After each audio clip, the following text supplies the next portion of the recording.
بسم اللہ. بہت شکریہ. اللہ تعالیٰ آپ کو جزائے خیر دے. Thank you sir. شیخ، آپ کے ہی بیانات اور خطبات میں سے ہم نے نا جہاد کے بارے میں کچھ سوالات گفتگو کرنی ہے.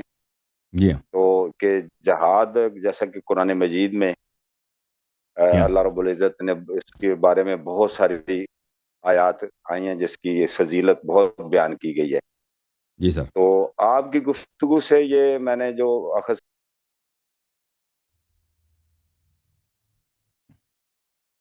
بھی نقل کیا تھا کہ یہ جو جہاد ہے یہ امام معصوم کے بغیر گویا کہ یہ خنزیر کا گوشت کھانے کے مترادف ہے. بالکل ایسے ہی ہے بالکل. نا؟ یہی کہا تھا نا؟ جی جی.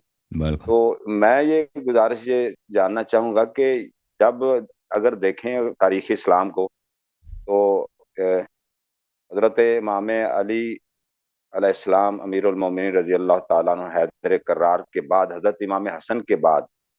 جتنے بھی ائمہ تشریف لائے دنیا میں انہوں نے تبلیغ کا کام کیا تو انہوں نے جہاد کے اوپر تو کوئی ایسا کام نظر نہیں آتا کہ ان کا کہ انہوں نے کسی ہوں. سے کے ساتھ جہاد کیا ہو. صحیح ہے. ایک یہ ہے، اس پہ روشنی بالکل. ڈالیے گا. تو وہ آخری امام جو آئیں گے قرب قیامت کے قریب، وہ تو پھر انہی کے کمانڈ میں یا سرکردگی میں ہم پھر جہاد کریں گے.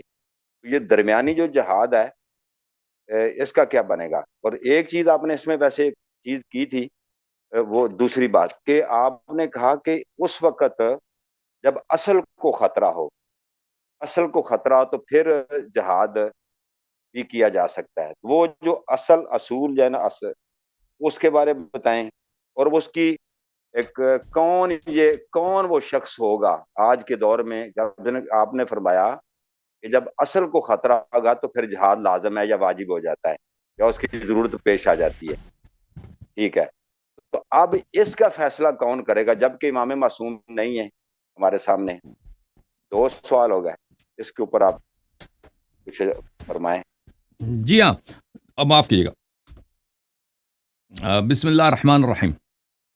جہاد کے متعلق عرض یہ ہے طارق بھائی کہ جہاد کے لیے اہل بیت علیہم الصلوۃ والسلام کے احادیث بہت واضح ہے، بہت ہی زیادہ واضح ہے. پہلی بات یہ ہے کہ جہاد کی بہت فضیلت ہے اسلام میں، اور اہل بیت علیہم جی السلام نے اس کی بہت فضیلت بیان کی، اس کا بڑا ثواب ہے، اور جو شخص شہید ہوتا ہے اس کا کتنا اجر ہے. لیکن یہ ہر جنگ جہاد نہیں ہے. جو ابھی تاریخ اسلام میں تو یہ ہے کہ پورے تاریخ اسلام ہی بھری پڑی ہے نا، کہ جو بھی فاسق فاجر آ جاتا ہے کہ بھئی میں نے جہاد کرنا ہے، آ جاؤ میرے ساتھ. کچھ لوگ بیعت کر لیتے ہیں، پھر وہ حملہ کرتا ہے. پہلے تو مسلمانوں کی تکفیر کرتے ہیں. پرانے زمانے میں یہی ہوتا تھا کہ ایک قبیلہ دوسرے قبیلے کی تکفیر کرو، اس پہ جہاد کا اعلان کرو، اس کے مردوں کو قتل کرو، عورتوں کو اٹھا کے لے جاؤ. پھر آہستہ آہستہ پاور بنتا جاتا ہے تو پھر اگلے شہر پہ، پھر وہ بارڈروں تک پہنچ جاتا ہے، پھر ہندوؤں پہ حملہ کرے نا. یہ تو تاریخ اسلام ہے. اہل بیت اطہار علیہم السلام نے حکم دیا ہے کہ جہاد کا شرط یہ ہے کہ یہ صرف اور صرف معصوم امام علیہ الصلوۃ والسلام کے کمانڈ کے اندر ہونی چاہیے، اس کے بغیر کوئی جہاد نہیں ہے. ہاں تو یہ بہت واضح ہے. تو یہ تو الاقل شیعہ مذہب میں اس کی بہت ہی وضاحت ہے کہ اس کے بغیر کوئی جہاد نہیں ہے. جس کے اس میں جب اجازت ہے یہ ہے کہ اصل اسلام کو اگر خطرہ ہو، کہ اس کوئی ایسا پرابلم آیا ہے، کوئی ایسا دشمن آیا ہے کہ وہ اسلام ہی کو مٹانے کی فکر میں ہے. یعنی وہ شیعہ سنی کا فکر نہیں کر رہا، وہ کہہ رہا کہ میں نے اسلام ختم کرنا ہے، کہ میں کہ اس دین کا خاتمہ ہو، کوئی کلمہ گو نہ ہو، ہم جا کے کعبہ کو مثلا مسمار کر دیں، وہاں پہ بت خانہ بنا دیں، سب مسلمان قتل عام ہو جائیں، پھر پابندی لگائیں گے کوئی نماز نہیں پڑھ سکتا، کوئی کچھ نہیں کر سکتا. تو اس صورتحال میں جب اصل اسلام کو خطرہ ہو، اور اس کی تشخیص کس کے ہاتھ میں ہے؟ یہ خود مکلف کے ہاتھ میں ہے. ٹھیک ہے نا. مثلا آپ پہ حج واجب ہو جاتا ہے. حج فرض بننے کا شرط کیا ہے؟ کہ آپ کے پاس استطاعت ہو. اگر اتنے پیسے ہیں، صحت ہے آپ کی کہ آپ حج پہ جا سکتے ہیں، تو زندگی میں ایک دفعہ حج جانا واجب ہے، فرض فریضہ. یہ کس کے ہاتھ میں ہے؟ یہ آپ کے یہ کون بتائے گا بھائی آپ کو؟ کوئی وحی تو نہیں آئے گا نا کہ آپ پہ حج واجب ہو گیا. یہ آپ کے اپنی صلاحیت پر ہے کہ آپ ایمانداری سے دیکھیں کہ آپ کے پاس اتنے پیسے ہیں کہ آپ حج جا کے واپس آ سکتے ہیں، اور صحت بھی ہے، تو پھر واجب ہے. اگر نہیں، آپ کو پتہ ہے کہ پیسے نہیں ہیں، تو وہ حج واجب نہیں ہے. اسی طرح یہ مکلف کے اپنے وہ اس پر ہے. مکلف یعنی وہ مسلمان فرد جس پہ جہاد واجب ہونا چاہ رہا ہے، کہ وہ اگر دیکھ لیں حالات ایسی ہے کہ اصل اسلام کو خطرہ ہے. مثلا پرانے زمانے میں سوویت یونین تھا نا، وہ اس نے حملہ کیا تھا سینٹرل ایشیا پر، کچھ وہاں پہ کچھ اس مسلمان کے علاقے تھے. بلکہ سوویت یونین نے حملہ نہیں کیا تھا، معاف کیجیے گا، وہ روس کا جو بادشاہ تھا زار کے زمانے میں حملہ ہوا تھا، سوویت یونین سے پہلے. یہ ازبکستان وغیرہ کا جو علاقہ ہے، وہ پرانے زمانے میں ازبکستان نہیں کہتے تھے، اس کو ترکستان بولتے تھے. یہ سب ملک ترکستان تھے، ترکمنستان، ازبکستان، قزاقستان، یہ سب ترکوں کا علاقہ ہے، یہ سب ترک زبان لوگ ہیں. تو یہ ترکستان پہ جب حملہ ہوا تھا اس وقت روسوں نے حملہ کیا تھا. تو پہلے تو انہوں نے نماز وغیرہ پہ پابندی نہیں لگائی تھی، بعد میں مساجد پہ پابندی ہو گئی تھی، نماز پڑھنے پہ پابندی ہو گئی تھی، داڑھی رکھنے پہ پابندی ہے، حجاب رکھنے پہ پابندی ہے. کوئی مسجد اگر صرف بوڑھے حضرات مسجد جا سکتے ہیں، 50 سال سے کم عمر ہو نہیں جا سکتے. تو اس طرح پھر آہستہ آہستہ انہوں نے اسلام کو مٹانا شروع کیا تھا. ٹھیک ہے نا. اگر اس طرح اسلام کسی کو پتہ چل جائے کہ ایک ایسا فورس ہے کہ وہ اس نے ہم پہ حملہ کیا ہے اور اس کا ہدف یہ ہے کہ وہ اسلام مٹانا چاہ رہا ہے، اس کو اس سے کام نہیں ہے کہ بھئی مثلا میں یہاں اس علاقے پہ، مثلا انگریز آئے تھے نا ہندوستان میں، وہ اسلام مٹانے کے لیے نہیں آئے تھے. انگریزوں کا کام تھا کہ بھئی یہ ملک یہاں پہ بہت ثروت ہے، یہاں پہ بہت یہاں پہ آمدنی ہے، اگر ہم اس علاقے پہ ہم قبضہ کر لیں تو ہماری بادشاہت بڑھ جائیں، ہمارے خزانے بڑھ جائیں گے. ٹھیک ہے نا. وہ اس نیت سے آئے تھے، ان کو کام ہی نہیں مسلمان رہے، ہندو رہے، ان کو پرواہ نہیں تھا. انگریز جو کرسچن ہے کرسچن رہے، وہ کسی مسلمان کو کافر بنانے کے چکر میں نہیں آئے تھے. اور انہوں نے آخر تک بھی کوشش نہیں کی، انگریزوں نے کوشش نہیں کی کہ مسلمانوں کو وہ کرسچن بنائیں. ٹھیک ہے نا. البتہ اس زمانے میں وہ کوئی پادری وغیرہ آتے تھے وہ اپنی مذہب کی تبلیغ کے لیے، لیکن وہ انگریز راج کا وہ پالیسی نہیں تھا کہ مسلمانوں کو، بلکہ وہ مسلمانوں کا مذہب کا بڑا احترام بھی کرتے تھے انگریز. تو اس طرح اگر آتا ہے نا کوئی حملہ کرتا ہے، یہ تو دین کو خطرہ نہیں ہے کہ اصل دین کو خطرہ ہو، کہ کوئی اسلام ہی کو مٹانا چاہتا ہے. لیکن ایسا کوئی طاقت آ جائے کہ وہ کہتے ہیں بھائی میں مسلمانوں کو دنیا سے فنا کر دینا چاہتا ہوں، اسلام یا اس سرزمین سے فنا کرنا چاہتا ہوں کہ یہاں پہ کوئی مسلمان نہ رہے، سب یہ کافر ہو جائیں. نماز پہ پابندی، مسجد پہ پابندی، اور سب لوگ آ کے یہاں پہ کلمہ پڑھو کرسچن کا یا ہندو کا. تو پھر اس صورت میں جنگ کرنا واجب ہے، اور وہ بھی صرف اسی حد تک کہ اس کو آپ دفع کر دینا، اس دشمن کو، کہ وہ دشمن مایوس ہو جائے کہ میں کام نہیں کر سکتا. جی یہ ہے. جی تو سر اس میں گزارش یہ ہے کہ تھوڑی سی آپ نے اب وضاحت کر دی. یہ ایک طرف آپ نے بڑا سخت فتویٰ جب یعنی آپ نے اپنے رائے کا پیش کی تھی کہ یہ سخت حرام، اور اس کے اوپر ایک حدیث بھی پیش کر دی، ایک امام کا قول. تو اب آپ نے جو بتایا کہ اس میں گنجائش ہے، تو پھر آپ کہتے ہیں کہ وہ انفرادی جیسے حج کی مثال دی، تو جہاد تو ظاہر ایک بہت بڑی فورس کے ساتھ ایک ملک ہے، کنٹری ہے. اسی طرح ہمارے اس وقت موجودہ حالات میں 52 کے قریب اسلامی ملک ہیں، چلو نام کی کہہ لیں مسلمانوں کی رہائش ہے. ان پر اگر کوئی ان کی جان، مال، عزت، آبرو اور اسلام کو خطرہ لاحق ہوتا ہے، تو پھر وہ جہاد جیسے آپ فرما رہے ہیں جو میں نے اخذ کیا ہے، تو پھر تو وہ جائز ہے، وہ واجب بھی ہے، اور اس میں پھر تو کوئی حرام نہ ہوا. یہ اجازت ملتی ہے، یہ استنباط نکل رہا ہے ان آیات. وہ ایسا اگر ہو نا کہ ایسا فورس آ جائے کہ میں، اگر کوئی ایسا فورس آتا ہے نا، جیسے نپولین بوناپارٹ تھا، اس نے ایجپٹ پہ قبضہ کیا تھا، اس کو مسلمانوں سے کام نہیں تھا کہ وہ مسلمانوں کو قتل کرے نا، اس کو یہ کام تھا کہ یہ ملک اس کی حکومت میرے ہاتھ میں آ جائے. اس کو اسلام سے وہ کام ہی نہیں ہے بھائی.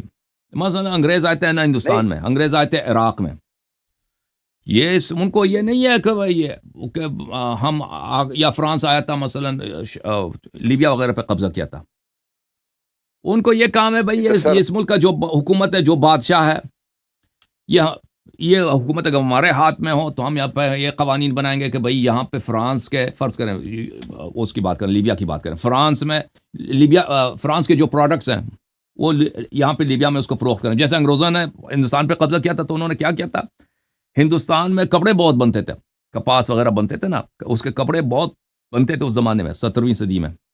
تو انگریزوں نے یہ قانون پاس کیا کہ اب ہندوستان میں کوئی کپڑا نہیں بنا سکتا، کپڑا آئے گا اب انگلینڈ سے. تو کپاس یہاں پہ جو پیداوار تھی ہندوستان کی، وہ شپوں کے ذریعے، کشتی کے ذریعے جاتا تھا انگلینڈ، UK، وہاں سے واپس کپڑے کی صورت میں بن کے دوبارہ ہندوستان میں فروخت ہوتے تھے. مقامی لوگوں کو اجازت نہیں تھی کپڑے بنانے کی. تو اس سے کیا تھا کہ ان کو بڑے فائدہ ہوتا تھا.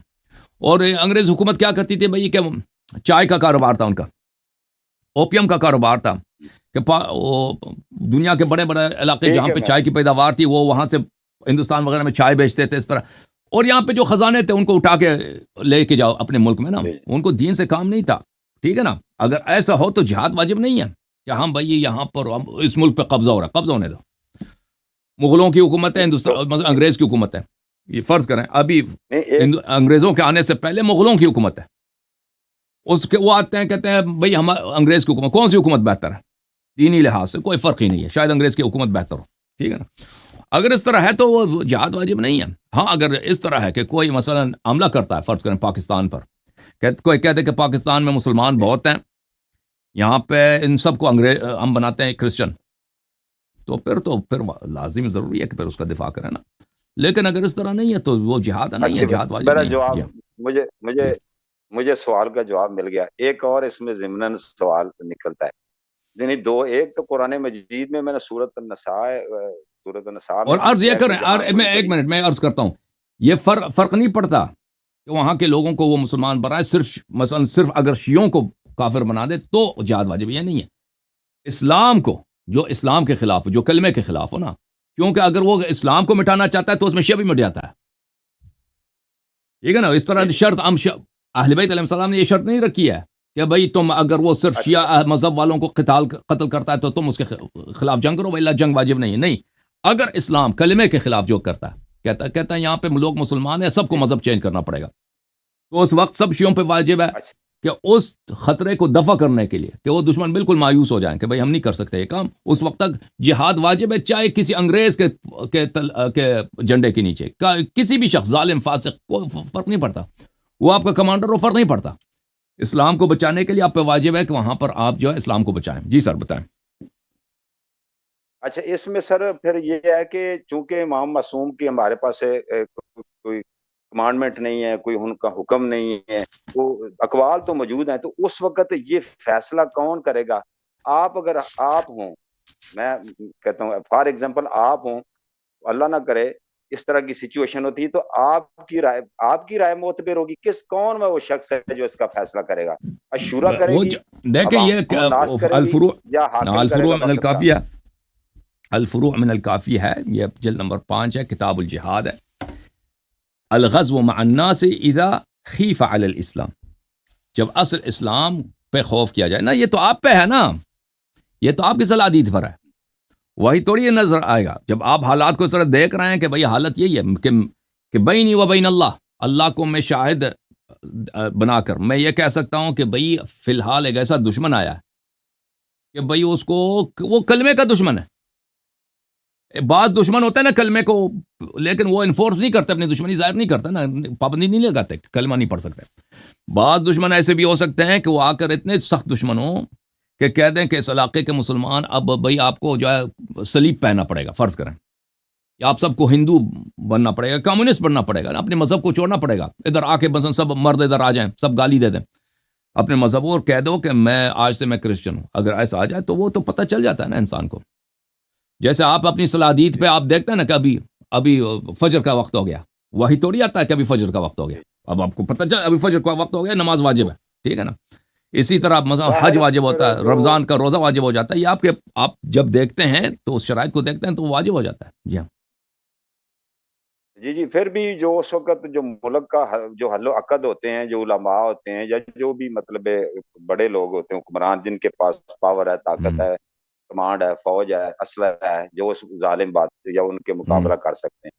ٹھیک ہے، ایک چیز اور سچویشن پیدا ہوتی ہے شیخ صاحب، وہ یہ ہے کہ ترکش کی جب ہم تھوڑی سی مطالعہ کرتے ہیں تاریخ کا، تو اگر اسلامی ملک میں، ترکی میں، وہاں مساجد، آپ زیادہ مطالعہ آپ کا سمجھتے ہیں، وہاں بہت کچھ نقصان ہوا، اذان بند، نماز بند، علماء کو بند، یہ وہ. تو ایسی سچویشن میں کیا کوٹ کھاتے رہیں؟ نہیں، اس نے اتاترک نے یہ کہا تھا نا کہ ہمارے ملک کو ترقی نہیں ملے گی جب تک یہ مولوی حضرات ہیں، اور یہ وہ قوم پرست تھا نا، اس نے لوگوں کو کافر نہیں بنایا تھا، اس نے کہا تھا اذان ترکی زبان میں ہونی چاہیے. تو کوئی 40-50 سال تک وہاں پہ اذان ہوتی تھی، لیکن ترکی زبان عربی میں نہیں ہوتی تھی. ہاں، سر اذان کلمہ کلام چیزیں ساری چینج کر رہے ہیں وہ ابھی تو نہیں کر رہے نا، اس نے کوشش کی ہے اس وقت اس اس زمانے وقت ہاں، تو میں اس اس وقت کیا حالت میں آپ سے ایک اہل علم سے جاننا چاہتا ہوں کہ اس سچویشن میں پھر مجھے نہیں لگتا اس کیا وقت دین کہتے خطرے ہیں میں نہیں تھا، لوگوں کو دیکھیں، وہ اگر کوئی شخص آتا نا اذان پہ پابندی لگاتا ہے، وہ آپ کو کافر نہیں بناتا، کہتا ہے آپ اذان نہیں دے سکتے بھائی، اذان دیں گے تو جیل میں جائیں گے، یا اذان اردو زبان میں کثرت دینی ہوگی یا اذان انگلش میں دینی ہوگی نا۔ کثرت وہ یہ تو تو پورا دین یہ ہے تبدیل کہ کر انسان کو امر بالمعروف نہی عن المنکر کرنی چاہیے کہ یہ آپ کام غلط ہے، لیکن واقعاً اس سے دین کا خاتمہ ہوگا، یعنی لوگ واقعاً یہاں پر سب لوگ کافر ہو جائیں گے اس کام سے، میں نہیں سمجھتا ایسا ہے۔ اچھا اگر اجازت ہو تو ایک جی سر بولیں۔